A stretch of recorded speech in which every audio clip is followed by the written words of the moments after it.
मेरे भाई, जब घर में बड़े भाई छोटे भाई मिलकर काम करते हैं ना, तो घर की तरक्की आसमान छूती है। लेकिन आजकल तो घर का छोटा भाई बड़ा भाई का दुश्मन है, बड़ा भाई छोटा भाई का दुश्मन है। ये नहीं कि वो चाहते हैं लड़ना, ये कि उनकी बीवियाँ चाहती हैं कि तुम छोटे भाई का मदद नहीं करोगे और तुम बड़े भाई का मदद नहीं करोगे। जितना वो दे रहा है माता पिता को, तुम भी उतना दोगे। जितना वो दे रहा है, तुम भी उतना दोगे। यहाँ तो माता पिता में भी बंटवारा इस कारण ही होता है कि तुम छोटे भाई का बच्चों को ये कर रहे हो, तुम उसके लिए वो कर रहे हो।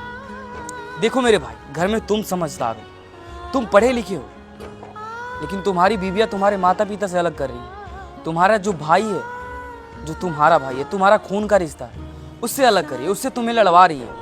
तो तुम्हारी बीवी गलत है जब तुम्हें कह रही है कि अपने बड़े भाई का मदद मत करो, अपने छोटे भाई का मदद मत करो। तुम्हारे खून के रिश्ते को जो अलग करवाए ना, वो इंसान, वो बीवी ही क्यों ना हो, वो गलत है। उसको तुम समझाओ कि मेरा भाई है, वो मेरे माता है, वो मेरे पिता हैं। उनको मैं चाहे मेरे को दो बात गलत ही क्यों ना बोल, मैं उनका साथ दूंगा, उनका साथ कभी नहीं छोड़ूंगा। और आजकल के रिश्ते में ना यही हो रहा है, बड़ा भाई को कोई मारता है, कोई छोटा भाई को मारता है, उसके लिए कितना नफरत पैदा कर देती है घर की बीवी। वो चाहती है नहीं कि तुम उनकी मदद करो।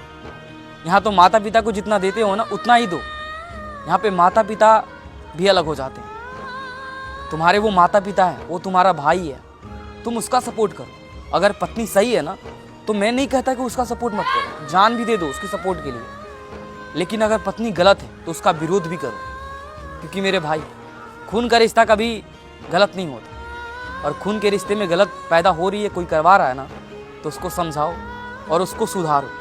क्योंकि बीवी जो होती है ना, कभी कभी भटक जाती है। सुधारना तुम्हारी बात है, तुम पढ़े लिखे हो और तुम समझदार हो।